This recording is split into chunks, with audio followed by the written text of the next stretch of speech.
My name is Dorothea Vale Wentworth. I am 77 years old, and I have something to tell you that I would not have believed myself 6 months ago. I was gone for 2 hours and 11 minutes, not unconscious, not in a coma. Clinically, irreversibly, medically, inexplicably dead. The attending physician at Riverside General used the word miraculous in my discharge paperwork, which I am told is something physicians almost never write. He wrote it anyway because there was no other word that fit. What happened to me in those 2 hours changed everything I thought I understood about this life, about what comes after it, and about the strange, turbulent moment in history that every person alive right now is living through. I came back with a message I did not ask to carry, but I carry it. Let me start at the beginning. I was born in a small river town in eastern Tennessee, the third daughter of a furniture maker and a school teacher.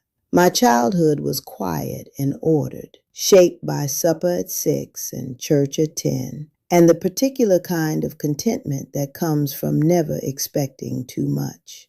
I married at 23, a gentle, bookish man named Callum, who repaired antique clocks for a living and made me laugh every single day for 41 years, until pancreatic cancer took him in 14 months, which is how that disease works. It gives you just enough time to understand what you are losing. After Callum died, I kept going the way you do. I tended my garden. I attended the same congregation I had attended since 1987. I volunteered at the county library on Tuesday afternoons, shelving books and helping children pick novels they might love. I cooked meals I barely tasted. I called my son Prentice every Sunday evening and told him I was fine, which was approximately half true. What I did not do, and this is the part that shames me even now, was actually live in faith. I performed it.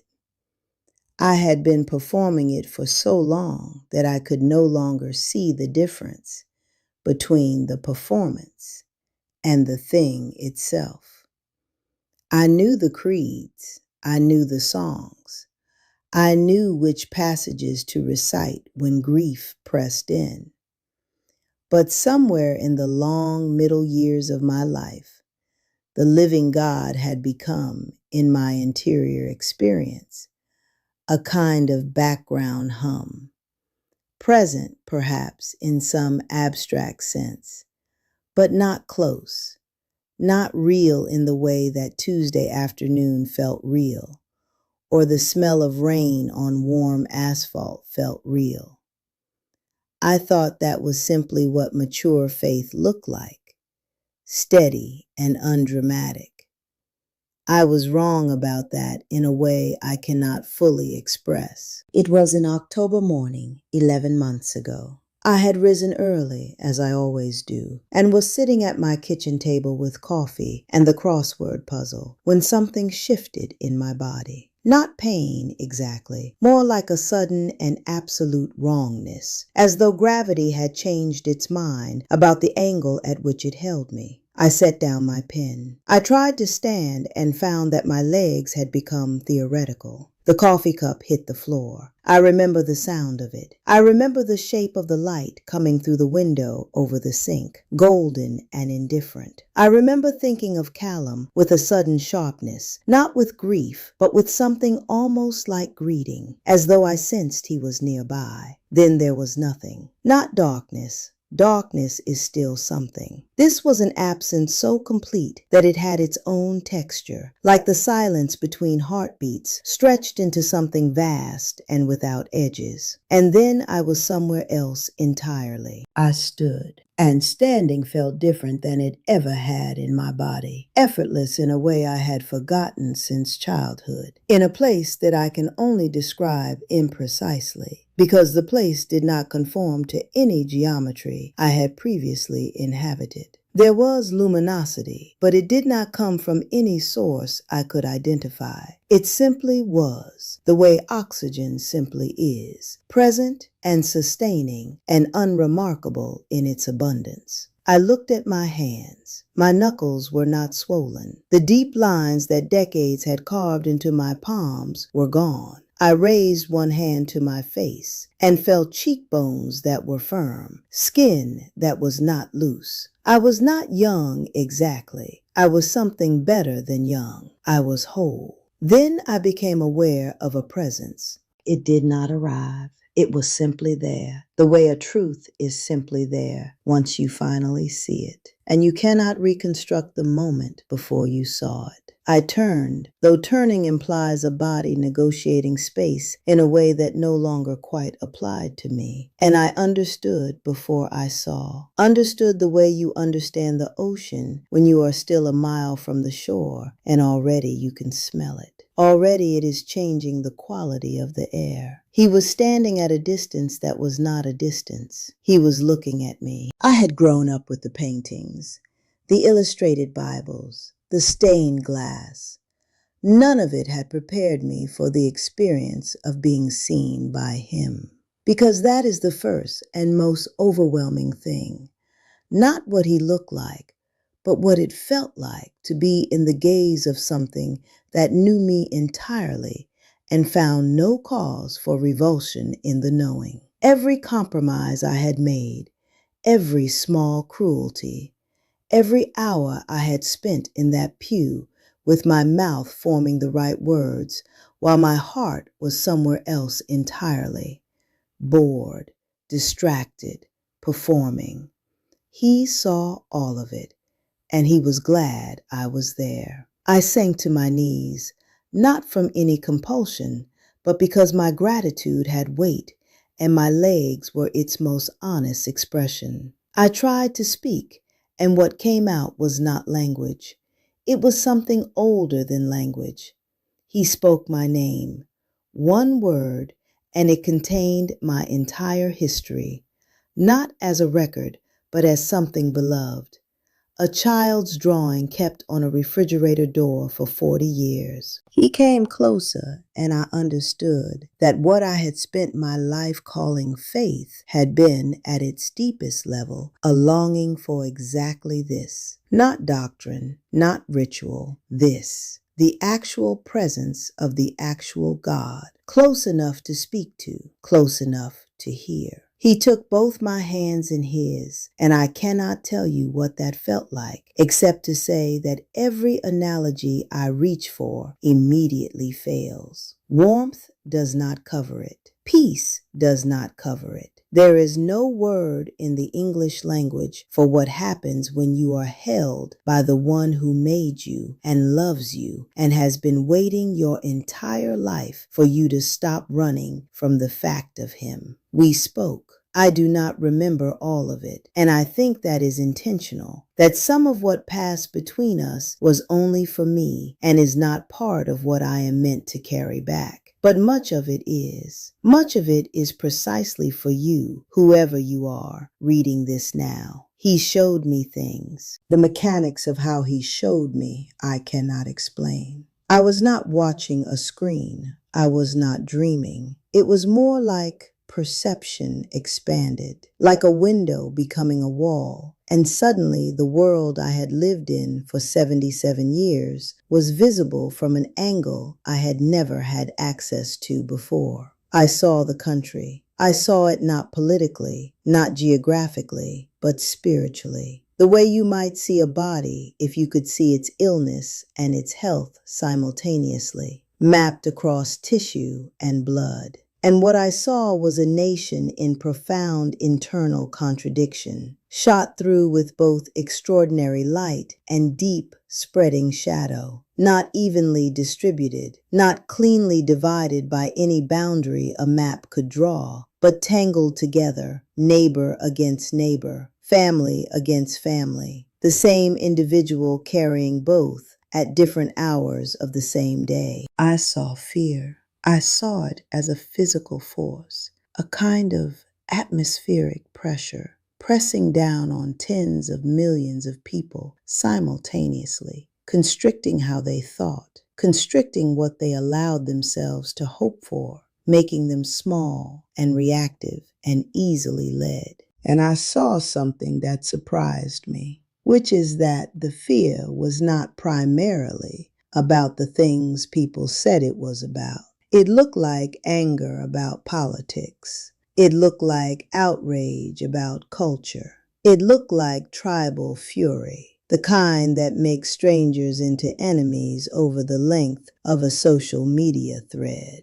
But underneath all of that, when I could see the underneath, what I saw was a species that had lost its orientation, that no longer knew what it was for, that had been told by television, by algorithms, by the entire architecture of modern attention, that the most important question in any given moment was, which side are you on? When the actual most important question, the one that had always been the most important question, was an entirely different one. He spoke then, and what he said cut through me like a blade made of clarity. They are looking at the finger when I am trying to show them the moon.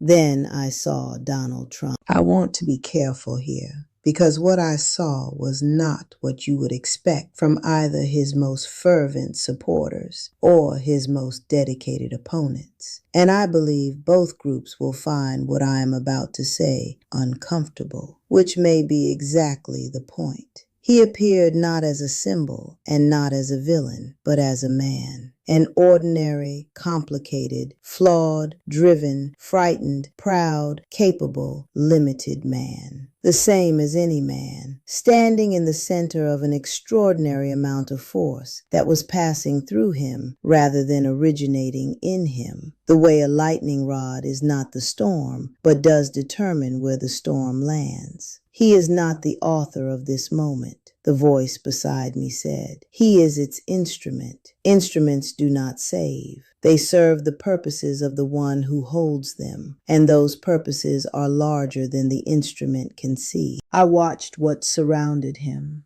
I watched the love that his supporters directed at him, and I watched the hatred his opponents directed at him. And from where I stood, from that expanded angle of perception, both looked identical. The same energy, the same intensity, the same misplacement of something that was meant for God, redirected toward a human being who could not possibly bear the weight of it, who was, in fact, being damaged by it, deformed by it, the way any person is deformed when they are made into a symbol and stripped of their ordinary humanness. This is the sickness, he said to me, not the man, the worship on one side and the counter-worship on the other. A nation that cannot stop talking about a single human being is a nation that has forgotten who I am. Then he showed me something else. He showed me 2026 as a kind of threshold, not a destination, not a conclusion, but a doorway.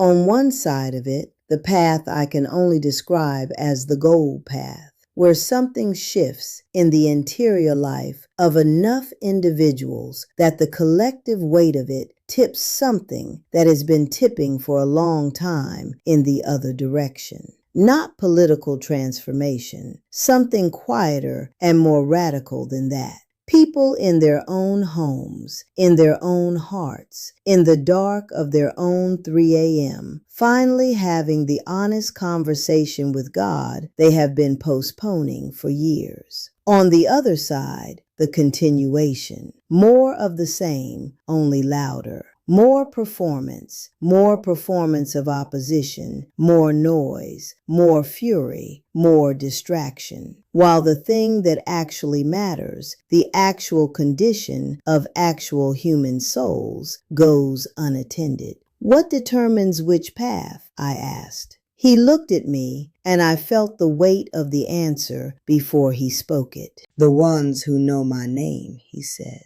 What they do next. Not what they say, what they do. He told me that 2026 would shake things. I asked him what kinds of things, and he was quiet for a moment, in the way that communicates that the answer is not what I think I am asking for. Things that were built to look solid, but are not solid, he said. Institutions, certainties, the arrangements people made with themselves about what they did not have to think about yet. When those things shake, the only question that will matter is what you were standing on before they started. He told me that Trump, specifically, would be at the center of an event. He was not specific, and I do not believe the specificity is the point. That would force the country into a moment of collective confrontation with the question of whether its trust resided in a person or in something that could not be removed from office, that could not be indicted, that had never lost an election because elections were not how it operated. He told me to tell people to pray for Trump, not to support him or oppose him, to pray for him as you would pray for anyone carrying more than they were built to carry alone. He told me that the greatest event of our generation would not be covered on any network. It would happen in living rooms and in parked cars and in hospital waiting rooms and at kitchen tables at 2 in the morning. It would happen one person at a time, and its cumulative weight would be unlike anything the world had seen in a very long time. Then he told me it was time to go back. I did not want to go back. I want you to understand that. Not because what waited for me on the other side was bad. I have a son. I have grandchildren. I have a garden that was just approaching the season when the dahlias come in. But because what I was experiencing was so completely and finally right, the way nothing in the physical world is ever completely and finally right, that the prospect of leaving it was genuinely painful. He placed one hand against my face and looked at me with an expression I will spend the rest of my life trying to describe and failing. You will not be far from this, he said. You carry some of it back with you, and the distance between here and there is smaller than it feels. He told me what to say. He told me to be specific and to be honest and to not soften it for comfort and not sharpen it for effect. He told me that the message was simple and that simple did not mean easy. Wake up. Actually, wake up. Not to a political position or a prophetic timeline or a set of predictions about what month something would happen. Wake up to the fact of God, the present tense, available, closer than breathing fact of God. Stop building your sense of safety on what humans do in Washington, not because it does not matter, but because it is not the foundation and never was. And putting your weight on it is the reason so many people feel like they are falling. Pray, not as an obligation, as a conversation with someone who is listening and who knows your name the way I heard my name spoken, which is to say, as though your name were something precious. And love the people around you, the ones you agree with and the ones who make you furious, and the ones who voted differently and the ones who believe differently, and the ones who are lost and don't know it yet. Love them not as a spiritual discipline, but as a plain and urgent human necessity, because the world you are living in is full of people who are dying of loneliness in crowded rooms. And you have something to give them, and you know you do. I woke up in a hospital bed with my son Prentice holding my hand, and my daughter-in-law standing at the window with her hand over her mouth. The cardiologist told me later that my heart had stopped completely for over 2 hours, and that my recovery was, and here is his word again, unexplainable. I told Prentice everything that night. He is a practical man, an engineer, not given to mysticism. He listened without interrupting, which is not typically his way. When I finished, he was quiet for a long time. "Mom," he finally said, "I believe you." "Why?" I asked. "Because you're different," he said. "Something about you is different. I can't explain it, but I can see it. I am different. Every person who has spent time with me since that October morning has said some version of that. Not that I am wiser, not that I am calmer, though perhaps both are partly true, but that there is something present in me that was not present before, something that was not mine to generate and is not mine to take credit for. I am 77 years old. My heart is damaged, and my doctor has been very honest with me about what that means for my remaining years. I am not afraid. That is perhaps the most remarkable thing I can tell you. I am not afraid. And I was afraid of almost everything for most of my life. Afraid of loss, afraid of loneliness, afraid of getting it wrong, afraid of what came after. I know what comes after, and I know who is in it, and he knows my name, and he knows yours. That is the message, not predictions, not a political roadmap, not a timeline for the collapse or the revival of any particular institution. The message is that you are known and you are loved and you are running out of time to stop pretending that the things you have been trusting to save you can actually save you. 2026 will not be the end of anything. It will be a question addressed to every person alive, asked not by a news anchor or a president or a prophet, but by the silence underneath all the noise, which has always been there, waiting for you to be quiet enough to hear it. The question is the oldest one, the one that has always been the question. What are you standing on? I know my answer. I went 2 hours into what comes after this life and came back carrying it in my chest like a coal that will not cool. Choose your answer while there is still time to choose it. My name is Dorothea Vale Wentworth. I was dead, and now I am not. And I have told you everything he told me to tell you. The rest is yours.